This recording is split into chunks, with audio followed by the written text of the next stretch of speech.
지금부터 2021년 8월 15일 주일 새벽 예배를 시작하겠습니다. 다 같이 사도신경으로 우리의 신앙을 고백하겠습니다. 전능하사 천지를 만드신 하나님 아버지를 내가 믿사오며 그 외아들 우리 주 예수 그리스도를 믿사오니 이는 성령으로 잉태하사 동정녀 마리아에게 나시고 본디오 빌라도에게 고난을 받으사 십자가에 못 박혀 죽으시고 장사한 지 사흘 만에 죽은 자 가운데서 다시 살아나시며 하늘에 오르사 전능하신 하나님 우편에 앉아 계시다가 저리로서 산 자와 죽은 자를 심판하러 오시리라. 성령을 믿사오며 거룩한 공예와 성도가 서로 교통하는 것과 죄를 사하여 주시는 것과 몸이 다시 사는 것과 영원히 사는 것을 믿사옵나이다. 아멘. 찬송가 310장 하나님의 은혜로 함께 찬양하겠습니다. 찬송가 310장입니다.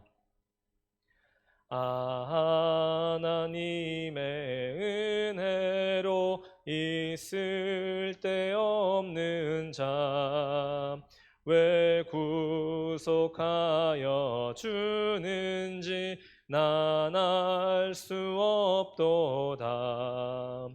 내가 믿고 또 의지함은 내 모든 형편 아시는 주님 늘 보호해 주실 것을 나는 확실히 아네. 왜 내게 굳센 믿음과 또 복음 주셔서 내 맘이 항상 편한지 난 알 수 없도다. 내가 믿고 또 의지함은 내 모든 형편 아시는 주님 늘 보호해 주실 것을 나는 확실히 아네. 왜 내게 성령 주셔서 내 마음 감동해 주 예수 믿게 하는지 난 알 수 없도다. 내가 믿고 또 의지함은 내 모든 형편 아시는 주님 늘 보호해 주실 것을 나는 확실히 아네. 주 언제 강림하실지 혹 밤에 혹 낮에 또 주님 만날 그곳도 난 알 수 없도다. 내가 믿고 또 의지함은 내 모든 형편 아시는 주님 늘 보호해 주실 것을 나는 확실히 아네. 아멘. 오늘 하나님께서 우리에게 주시는 말씀은 사사기 6장 11절부터 24절까지 말씀입니다. 사사기 6장 11절부터 24절까지의 말씀을 저와 여러분이 한 절씩 교독하겠습니다. 여호와의 사자가 아비에셀 사람 요아스에게 속한 오브라에 이르러 상수리 나무 아래에 앉으니라. 마침 요아스의 아들 기드온이 미디안 사람에게 알리지 아니하려 하여 밀을 포도주 틀에서 타작하더니 여호와의 사자가 기드온에게 나타나 이르되 큰 용사여 여호와께서 너와 함께 계시도다 하매 기드온이 그에게 대답하되 오 나의 주여 여호와께서 우리와 함께 하시면 어찌하여 이 모든 일이 우리에게 일어났나이까. 또 우리 조상들이 일찍이 우리에게 이르기를 여호와께서 우리를 애굽에서 올라오게 하신 것이 아니냐 한 그 모든 이적이 어디 있나이까. 이제 여호와께서 우리를 버리사 미디안의 손에 우리를 넘겨주셨나이다 하니 여호와께서 그를 향하여 이르시되 너는 가서 이 너의 힘으로 이스라엘을 미디안의 손에서 구원하라. 내가 너를 보낸 것이 아니냐 하시니라. 그러나 기드온이 그에게 대답하되 오 주여 내가 무엇으로 이스라엘을 구원하리이까?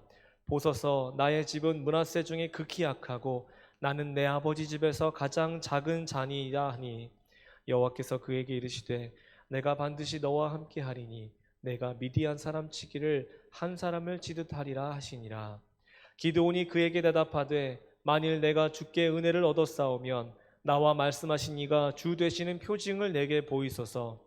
내가 예물을 가지고 다시 주께로 와서 그것을 주 앞에 드리기까지 이곳을 떠나지 마시기를 원하나이다 하니 그가 이르되 내가 너 돌아올 때까지 머무르리라 하니라. 기드온이 가서 염소 새끼 하나를 준비하고 가루 한 에바로 무교병을 만들고 고기를 소쿠리에 담고 국을 양푼에 담아 상수리 나무 아래 그에게로 가져다가 드리매 하나님의 사자가 그에게 이르되 고기와 무교병을 가져다가 이 바위 위에 놓고 국을 부으라 하니 기드온이 그대로 하니라. 여호와의 사자가 손에 잡은 지팡이 끝을 내밀어 고기와 무교병에 대니 불이 바위에서 나와 고기와 무교병을 살랐고 여호와의 사자는 떠나서 보이지 아니한지라. 기드온이 그가 여호와의 사자인 줄을 알고 이르되 슬프도소이다. 주 여호와여 내가 여호와의 사자를 대면하여 보았나이다 하니 여호와께서 그에게 이르시되 너는 안심하라 두려워하지 말라 죽지 아니하리라 하시니라. 기드온이 여호와를 위하여 거기서 제단을 쌓고 그것을 여호와 살롬이라 하였더라.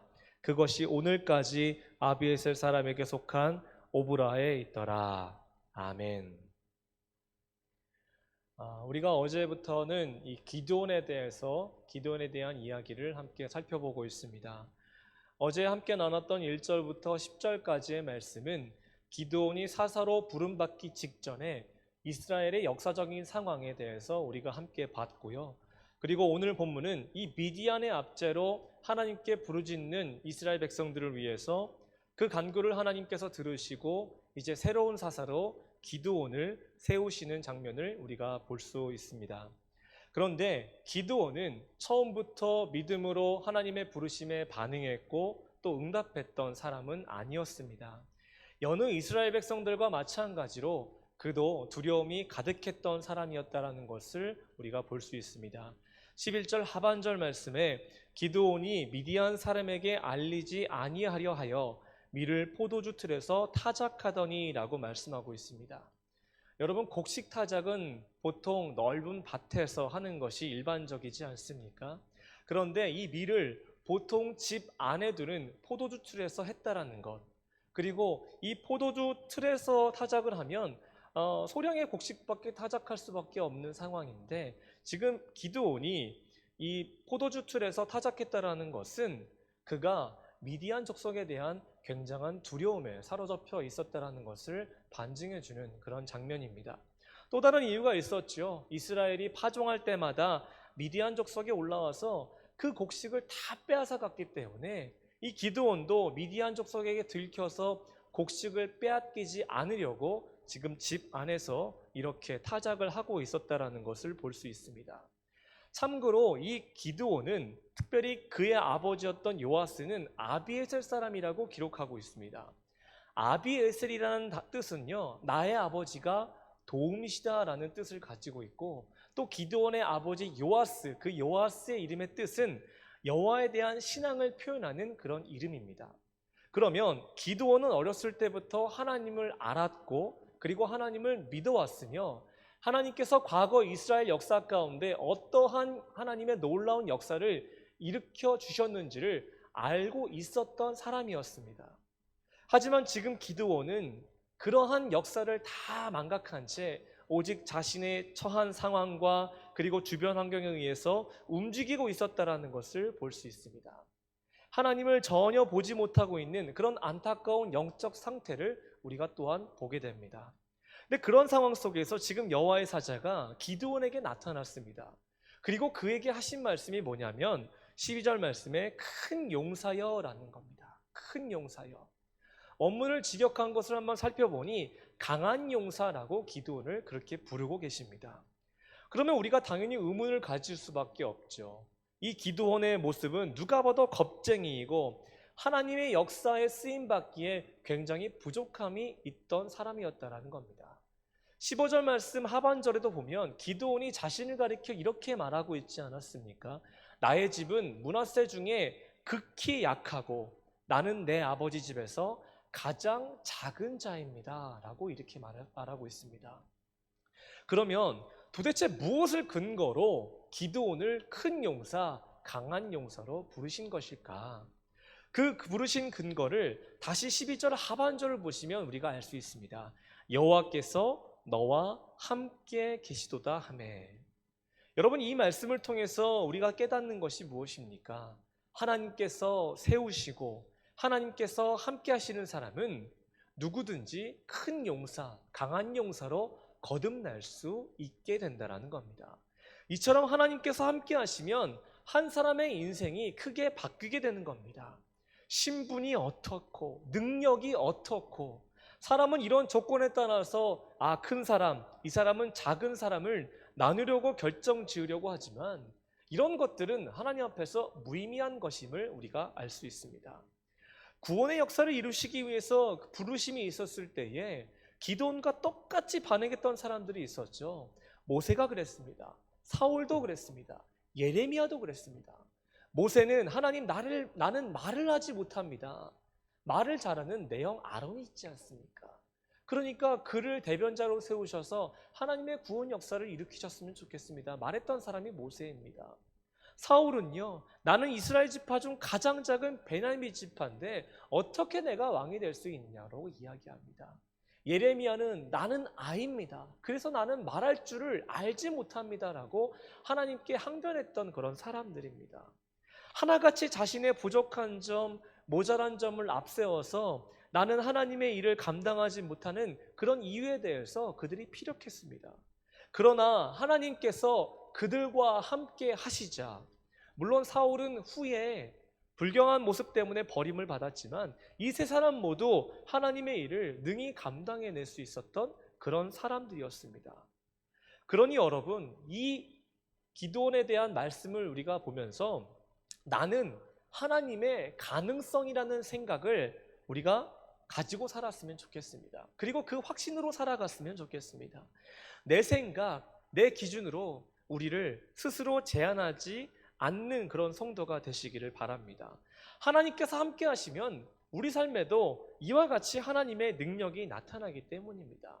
하나님께서는 우리의 신분을 보지 않으시고 우리의 능력을 보지 않으시고 그저 우리와 함께 해주시면서 우리에게도 우리의 삶의 자리에서도 이와 같은 하나님의 역사가 일어날 수 있는 그런 기회의 장을 계속해서 열어주시고 펼쳐가 주고 계시는데, 우리는 왜 우리 스스로를 그 부족함 속에 가두고 제한하면서 왜 그 기회의 문을 닫으려 하고 있습니까? 그러므로 사랑하는 성도 여러분, 오늘 기드온에게 들려주시는 이 말씀을 통해서 내 스스로를 제한하고 내 부족함을 드러내려고 하는 것이 아니라 함께 하시는 그 하나님의 놀라우신 은혜를 통해서 더욱더 성장하고 또 그것을 통해서 능력의 삶으로 살아갈 수 있는 여러분 모두가 되시길 바랍니다. 여러분, 아직 온전한 믿음으로 나아가지 못했던 기드온, 그럼에도 온전한 믿음으로 나아가지 못했던 기드온, 그래서 이렇게 반문하고 있지 않습니까? 13절 말씀에 오 나의 주여 여호와께서 우리와 함께 하시면 어찌하여 이 모든 일이 우리에게 일어났나이까? 또 우리 조상들이 일찍이 우리에게 이르기를 여호와께서 우리를 애굽에서 올라오게 하신 것이 아니냐 한 그 모든 이적이 어디 있나이까? 이제 여호와께서 우리를 버리사 미디안의 손에 우리를 넘겨주셨나이다 하니라고 말씀합니다. 어찌하여라는 질문에 기드온의 감정이 담겨 있습니다. 슬픔의 감정도 있고요, 또 절망의 감정도 있고요, 냉소적인 감정도 있습니다. 믿지 못하겠다라는 겁니다.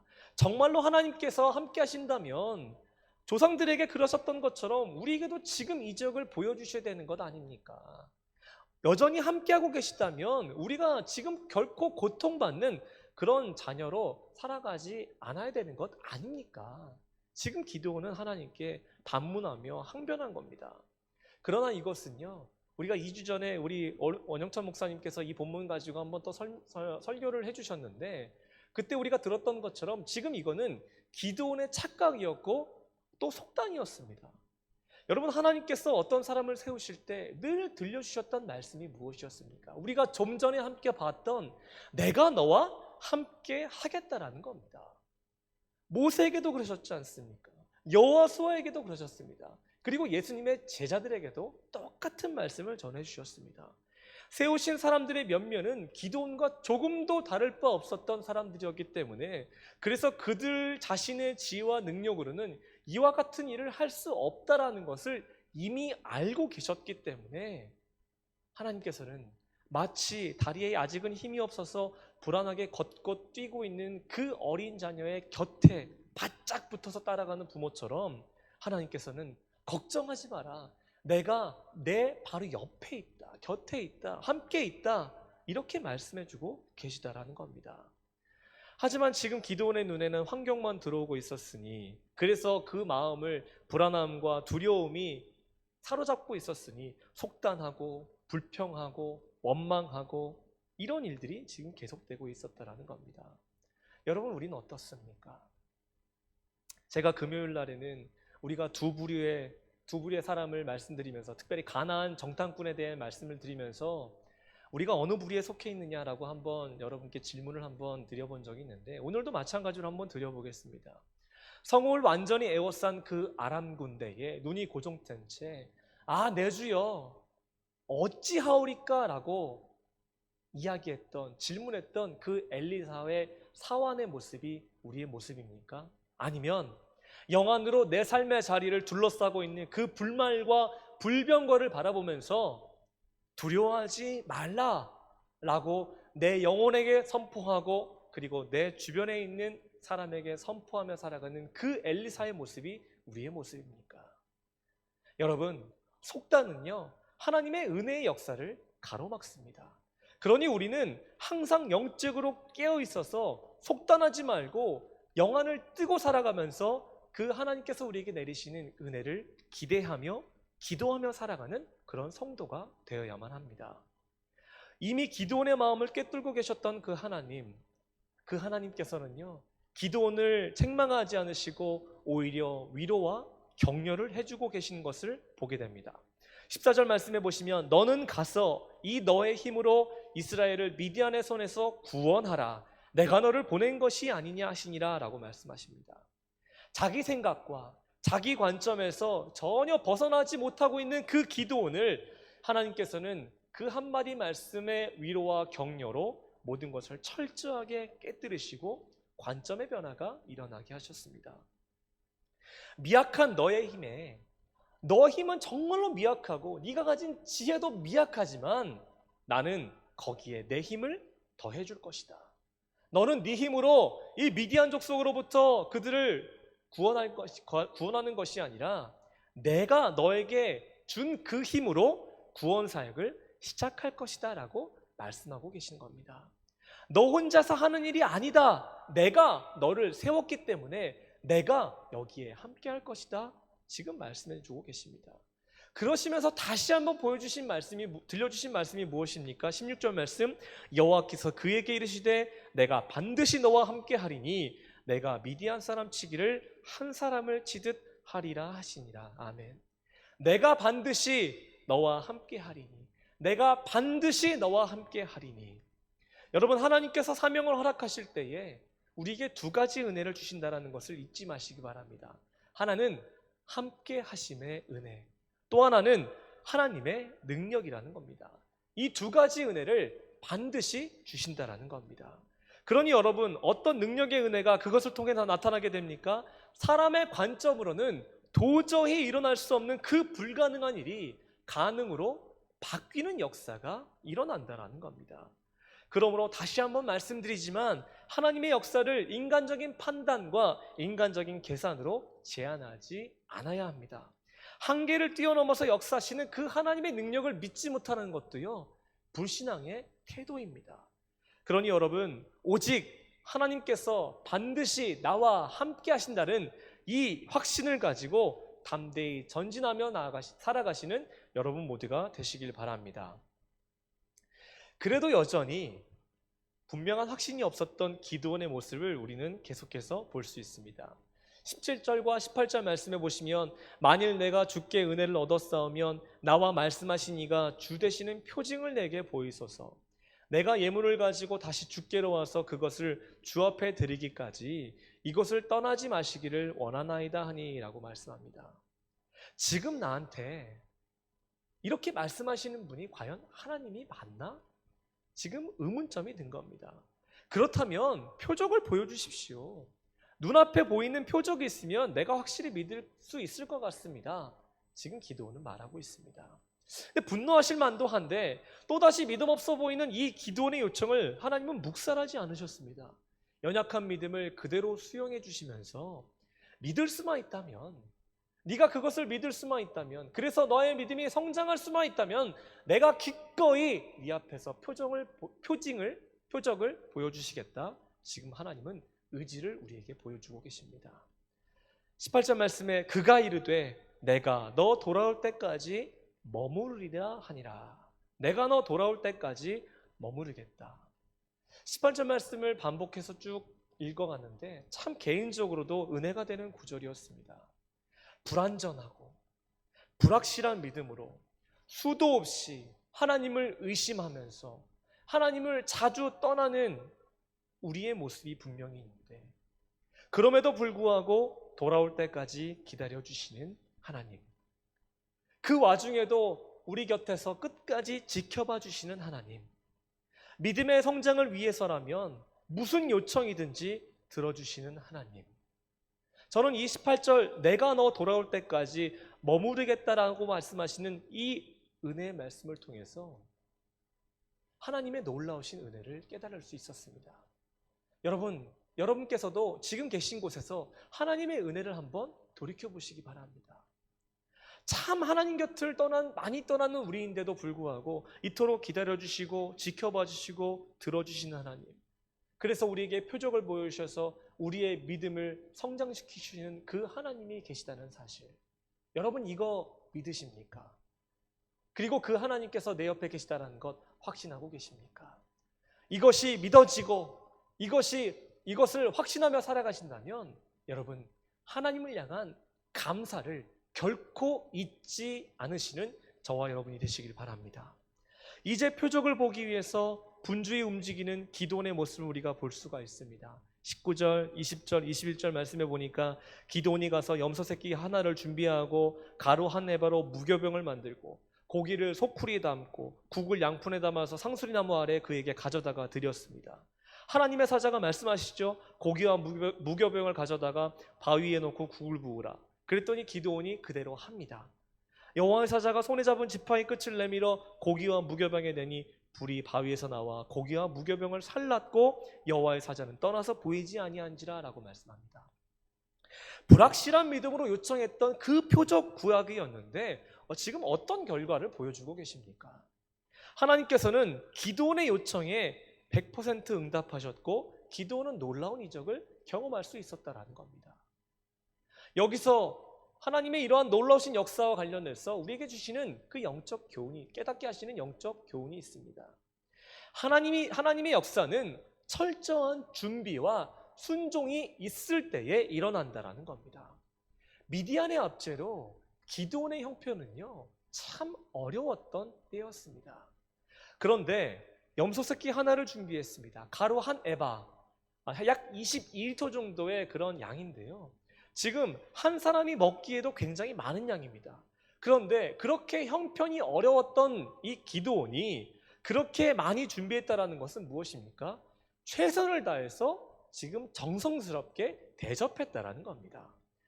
그리고 고기와 무교병을 가져다가 이 바위에 놓고 국을 부으라고 말씀하셨을 때에 기드온이 그대로 했다라고 이야기합니다. 무엇입니까? 순종했다라는 겁니다. 정성과 순종이 합해지니까 불이 바위에서 나와서 고기와 무교병을 사르는 기적이 일어났다는 겁니다. 여러분 오병이어도 한번 생각해 보시기 바랍니다. 예수님께서 물고기 5개와 떡 2개를, 죄송합니다, 바꿔서 얘기했네요. 떡 5개와 물고기 2개를 내게로 가져오라고 말씀하셨을 때 다른 제자들은 이것을 가지고 어떻게 이 많은 사람들을 먹일 수 있습니까? 인간적인 계산으로는 이게 판단이 안 되는 겁니다. 안 된다라는 겁니다. 그런데 여러분, 한 어린아이가 어떻게 행동했습니까? 내게로 가져오라 라고 말씀하시는 그 예수님의 음성에만 귀를 기울였습니다. 주변 환경은 보지 않았습니다. 계산하지 않았습니다. 그래서 예수님께 그 오병이어를 하나님께 드리죠. 결국 그 어린아이의 믿음을 통해서 놀라운 기적이 일어나는 것을 우리는 봤지 않습니까? 여러분, 기드온도요, 지금 당장은 미디안에 대한 그 두려움 때문에 어떻게 할 수가 없었고 부르심에도 즉각적인 순종을 할 수가 없었는데, 그런데 그런 와중에도 하나님께서 하라고 말씀하시니 그가 했기 때문에 바위에서 불이 나오는 그런 놀라운 기적을 지금 경험할 수 있었다는 겁니다. 여러분, 그러므로 하나님께서는 이 헌신과 순종을 통해서 일하신다는 것을 여러분이 잊지 마시기 바랍니다. 기드온은요, 그것을 통해서 지금 내 앞에 나타나신 분이 하나님이 맞았구나라는 그런 생각이 들게 되자, 아이고 내가 이제 죽게 되었구나라는 또 다른 두려움에 사로잡히게 됩니다. 직접 대면했기 때문이지요. 그러나 그 기도를 향한 하나님의 말씀이 무엇이었습니까? 23절, 24절 말씀인데요. 이 말씀 우리가 각자 있는 처소에서 함께 같이 한번 읽었으면 좋겠습니다. 여호와께서 그에게 이르시되 너는 안심하라, 두려워하지 말라, 죽지 아니하리라 하시니라. 기드온이 여호와를 위하여 거기서 제단을 쌓고 그것을 여호와 살롬이라 하였더라. 그것이 오늘까지 아비에셀 사람에게 속한 오브라에 있더라. 아멘. 너는 안심하라, 두려워하지 말라. 너는 안심하라, 두려워하지 말라. 여러분, 기드온에게 얼마나 큰 위로가 되었을까요? 너는 안심하라, 두려워하지 말라라는 이 말씀을 통해서 기드온은 죽음에서 생명으로, 절망에서 소망으로, 두려움에서 한없는 기쁨과 평안으로 나아가는 그런 감격적인 경험을 할 수가 있었습니다. 그 경험은 곧바로 여호와 살롬, 여호와는 평강이십니다라는 의미가 담긴 그런 제단 쌓기로 이어진 것을 보게 됩니다. 여러분, 하나님께서 의심과 착각에 사로잡혀서 부르심 앞에서 전전긍긍하던 그 기드온을 변화시켜 주셨듯이 오늘 여러분의 삶에도 분명하고 놀라운 변화를 일으켜 주실 줄로 믿습니다.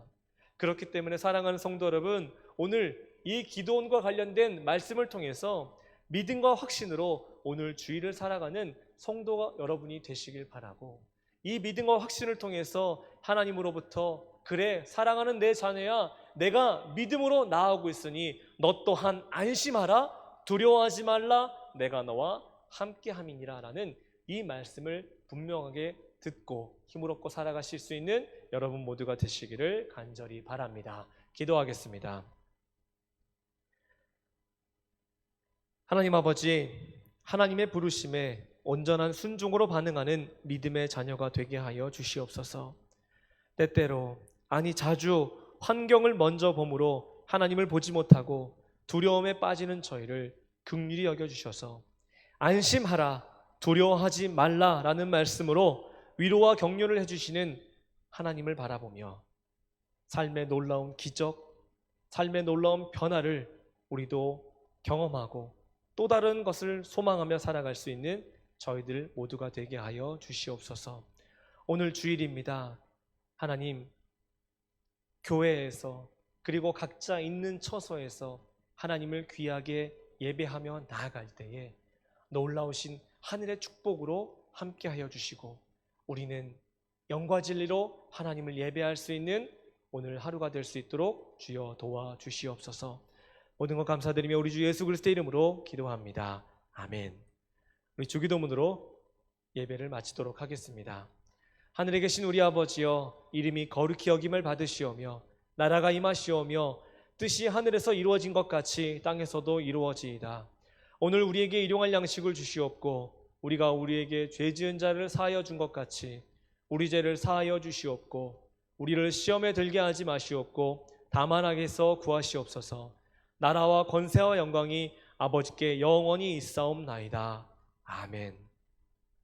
오늘은 주일입니다. 예배와 또 한국교회를 위해서 기도하는 날입니다. 여러분, 어려운 시기에도 다시 한번 하나님께서 이 한국교회에 은혜를 베푸셔서 이 예배 안에 어려움이 없게 하시고 또 모두가 함께 건강하게 또 예배할 수 있는 이 시간 되게 해달라고 함께 기도해 주시고요. 또 오늘 우리에게 주신 말씀을 기억하시면서 우리 주님의 이름을 한번 부르짖고 함께 기도하며 나아갑니다. 주여 하나님, 하나님 감사합니다. 아버지 하나님, 온전하게 우리의 삶을 주관하여 주시고 우리 삶 가운데 역사하시는 그 하나님을 바라보며 나아갑니다.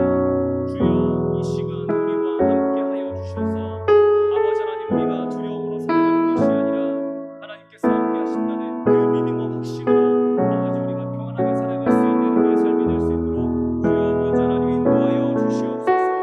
하나님, 부족한 믿음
말씀을 우리가